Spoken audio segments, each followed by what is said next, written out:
भगवान को भोग लगाने के बाद जब आप भोजन ग्रहण करते हैं तो क्या खास होता है उस भोजन में।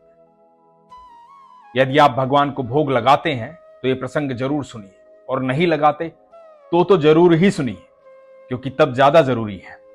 हरे कृष्ण दोस्तों, मैं हूं अनुज शर्मा। एक बार एक सेठ था, बहुत कंजूस था, लेकिन दिल से सच्चा था, ईमानदार था। कंजूस बहुत था तो दुकान से जा रहा था, अपने बेटे को दुकान पर बिठाया और बेटे को कहा कि सुनो, बिना पैसे लिए किसी को कुछ मत देना, मैं काम से जा रहा हूं, जल्दी वापस लौटूंगा। बेटे ने कहा कि ठीक है बाबूजी, आप निश्चिंत रहें। बेटा दुकानदारी करने लगा, बिना पैसे के किसी को कुछ नहीं दे रहा था। थोड़ी देर बाद एक संत आए। वो संत कभी कभी इनकी दुकान पर आते थे। वो संत पास के तालाब के पास एक मंदिर था, वहां पर भगवान की सेवा करते थे। तो संत आए। बेटे को पता था कि संत जगह जगह जा करके अपने खाने पीने का सामान इकट्ठा करते हैं, उसी से भोग तैयार करते हैं, उसी से भोजन बनता है। तो संत ने आके कहा कि बेटा नमक चाहिए। तो सेठ के बेटे ने नमक निकाला और संत को दे दिया। संत नमक लेकर चले गए। थोड़ी देर बाद सेठ आए। सेठ ने देखा कि एक डब्बा खुला हुआ है। सेठ ने कहा कि ये क्या, किसको बेचा है तूने? तो बेटे ने बताया कि वो संत आए थे, उनको नमक चाहिए था, मैंने नमक निकाल करके दे दिया। तो सेठ ने कहा कि बेवकूफ पागल, नमक नहीं था इसमें, जहर था इसमें। तो बेटे ने बताया वो तालाब के पास जो संत रहते हैं, जो मंदिर की सेवा करते हैं, मैंने तो उनको दे दिया। सेठ हड़बड़ाया, घबराया, भाग करके गया तालाब की तरफ। जब तालाब की तरफ पहुंचा, भाग करके मंदिर में गया, दूर से चिल्लाने लगा कि बाबा रुकिए, बाबा रुकिए, भोजन मत कीजिएगा, रुकिए। मंदिर पहुंचा तो संत ने भगवान को भोग लगा दिया था। और सेठ ने संत से कहा कि आप भोजन मत कीजिएगा, उस भोजन में नमक नहीं है, जहर है, मेरे बेटे ने गलती से आपको जहर दे दी।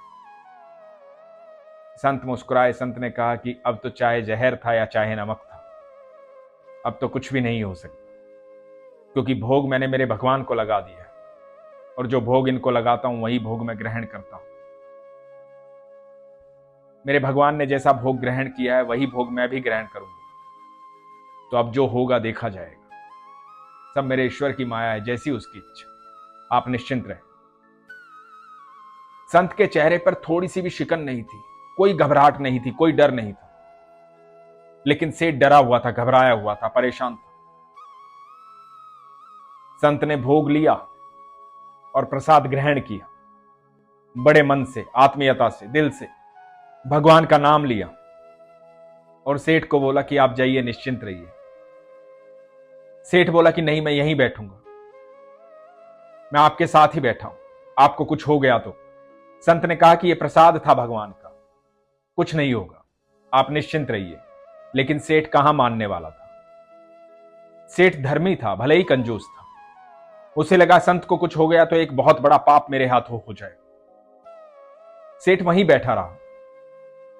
रात्रि हुई, संत आराम से भगवान का नाम लेकर के निंद्रा में लीन हो गए। सेठ भी तालाब के किनारे बैठे थे, ठंडी हवा के झोंके थे। सेठ को भी नींद आने लगी, लेकिन बैठे रहे, सुबह होने का इंतजार करते रहे।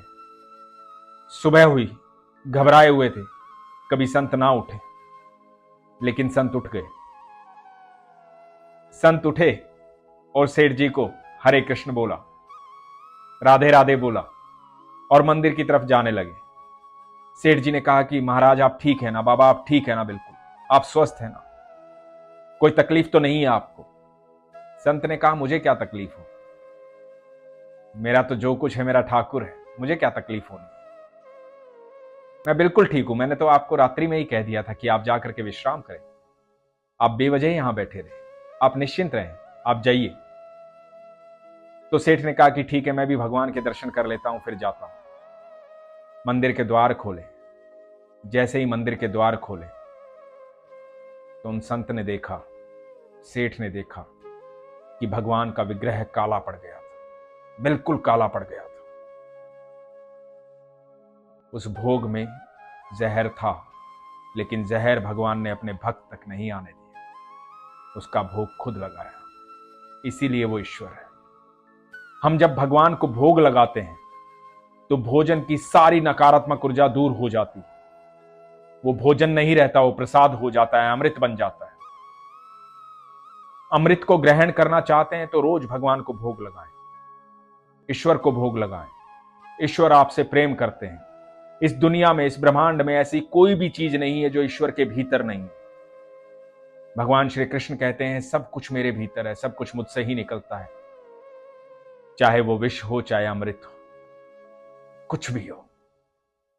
ईश्वर आपसे बेहद प्रेम करते हैं। आप यकीन मानना, जब आप विश्वास करते हैं तो ईश्वर आपसे 4 कदम आगे चलते हैं ताकि आप सुरक्षित रहें। ईश्वर के स्वर्गदूत आपके पीछे चलते हैं, दाएं बाएं चलते हैं ताकि आप सुरक्षित रहें। आप देखना, जितने भी लोग ईश्वर के करीब हैं, ईश्वर पर विश्वास करते हैं, उनके चेहरे पर अलग ही आभा होती है, अलग ही तेज होता है। उनसे मिलकर आपको आनंद आ जाता है। वो आभा, वो तेज, वो ईश्वर का सुरक्षा घेरा होता है जो उनको चारों तरफ से घेरे रखता है, क्योंकि वो ईश्वर से प्रेम करते हैं। ईश्वर उनसे बेहद प्रेम करते हैं। ईश्वर हम सबसे प्रेम करते हैं। वो सुरक्षा चक्र पाना चाहते हैं, वो अमृत पाना चाहते हैं, तो ईश्वर से प्रेम कीजिए। आज के बाद पहले भगवान को भोग लगाइए, ईश्वर को भोग लगाइए, उसके बाद अमृत ग्रहण कीजिए। अपने विश्वास को मजबूत कीजिए, अपना ख्याल रखिए। हरे कृष्ण।